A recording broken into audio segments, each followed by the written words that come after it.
দীর্ঘদিন ধরেই বড় পর্দায় ক্যাটরিনা কাইফের প্রত্যাবর্তনের অপেক্ষায় ভক্তরা। এর মধ্যেই গুঞ্জন, প্রভাসের বিপরীতে সন্দীপ রেড্ডি ভাঙার বহুল প্রতীক্ষিত স্পিরিট সিনেমায় দেখা যাবে এই বলিউড তারকাকে। তবে সেই জল্পনায় এবারে পানি ঢেলে দিয়েছে নির্মাতা ও সংশ্লিষ্ট সূত্র। সম্প্রতি বিভিন্ন প্রতিবেদনে দাবি করা হয়েছিল, প্রভাস অভিনীত অ্যাকশন ড্রামা স্পিরিট এর নায়িকা হিসেবে চুক্তিবদ্ধ হয়েছেন ক্যাটরিনা কাইফ। এমনকি প্রায় 2 দশক পর এই ছবির মাধ্যমে তেলেগু সিনেমায় তার প্রত্যাবর্তনের কথাও বলা হচ্ছিল। তবে শিল্প সংশ্লিষ্ট একটি নির্ভরযোগ্য সূত্র এসব খবরকে সম্পূর্ণ ভিত্তিহীন ও বিভ্রান্তিকর বলে উড়িয়ে দিয়েছে।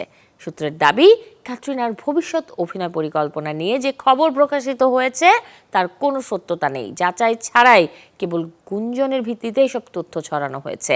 এর ফলে অন্তত আপাতত স্পিরিটে ক্যাটরিনা কাইফের অভিনয়ের সম্ভাবনা নিয়ে চলা সব জল্পনা কল্পনার অবসান ঘটেছে।